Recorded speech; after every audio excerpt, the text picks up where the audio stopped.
Are you looking to get into PC gaming, but you just don't have that much money to spend on a brand new gaming PC? Well, then I have the solution for you, and it comes in the form of a small form factor computer, just like this one. And the one I have over here is the HP EliteDesk 600 G1, but there's a whole variety of computers just like this one that are on the secondhand market, especially on eBay.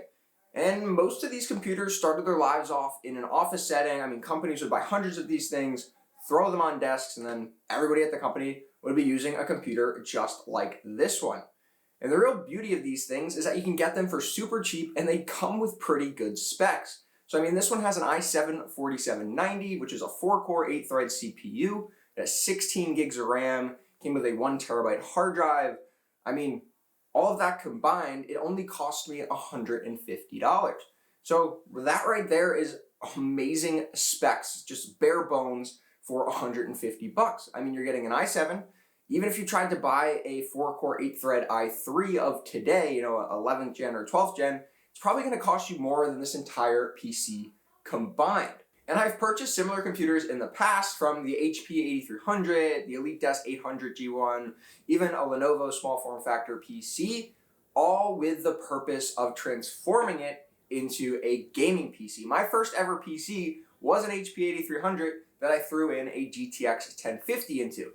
And although, times have changed and GPU prices are just out of this world, when it comes to small form factor PCs, all you can fit in them are limited low-profile graphics cards, which means that there's not going to be too high of a demand on those cards, especially for miners, so they don't come at a crazy cost, although there still is a cost increase right now, especially on some of the slightly higher end versions of low-profile cards like the GTX 1650 or 1050 Ti. A card that probably used to cost $150 now costs upwards of $250.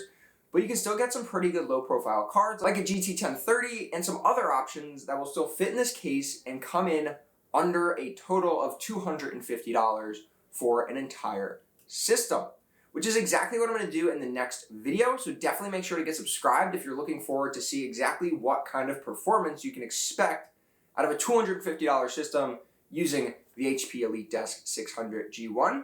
But let's just get back to this PC and why purchasing a small form factor computer like this one is a good idea for starting to get into gaming PC, especially if you have a really, really tight budget.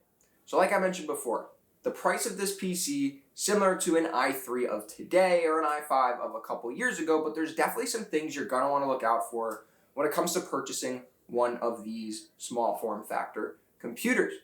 First off, I would mainly focus on versions with an i7, all the way from a 3rd gen i7 up to a 7th gen i7. So from a 3770 to a 7700 and kind of every chip in between. For the most part, all of those SKUs are very, very similar to each other. There's very limited core architecture changes or speed increases, zero core changes whatsoever, to an i7 between 3rd and 7th gen. So whichever one you come away with, it's going to be cheaper, obviously, with the older CPU you go with. So a 3770 will be, of course, cheaper than a 7700. But overall, you should look to spend no more than $150 to $175 on a version with an i7. Of course, you can spec that down. So this one had 16 gigs of RAM. You can always go down to 8. You can always also maybe take a little bit less storage. So this one had 1 terabyte, probably 500 gigs out there as well for a little bit less money. So focus on the core components, which are going to be RAM and CPU. You're most likely going to want to upgrade this thing with an SSD anyways. That's exactly what I did with this thing, throwing in a $20 256 gig SSD, just so that I can throw Windows on there and have that be my boot drive. It's so much quicker and so much faster than booting off a hard drive, as many of you know. So that's the first thing I would do after getting a system like this. Throw in an SSD and switch over your Windows install to that.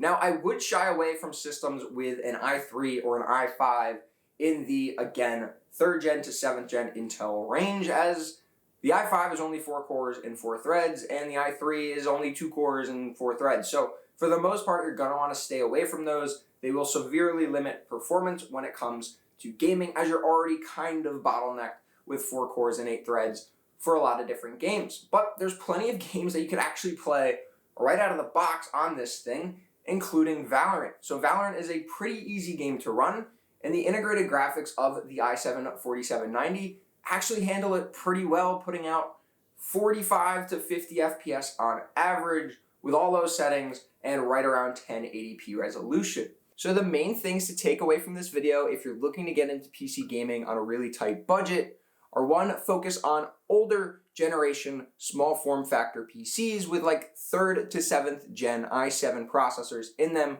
from Intel. Number two, focus on the secondary kind of specs of the system outside of the CPU. So RAM, of course, being number one. Shoot for 16 gigs if you can, but if it doesn't meet the budget, definitely go with 8 and try to get that in dual channel, so more than one stick of RAM. And number three is really kind of figuring out what upgrade path you want to take with this computer. So number one, you're going to want to throw in a low profile graphics card, and that could cost you anywhere from under $100 if you're getting a used like GT 710, 730, 1030 and upwards, or more if you want to go with something more new with a 1050 Ti or 1650.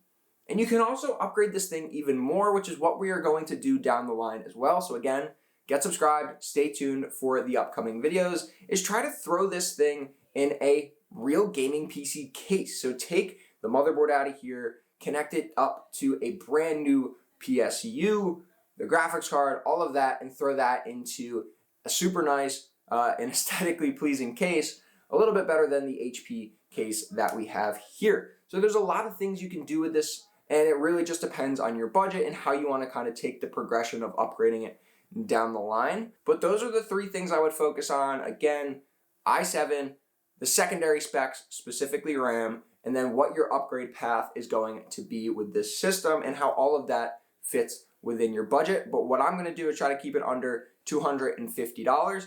So if you want to follow along with the upgrades of this PC, get subscribed. If you enjoyed the video, give it a thumbs up. And if you have any questions, comments, concerns, whatever about buying one of these and upgrading it, definitely leave those down in the comments, and I will be sure to go through those and get you guys some responses.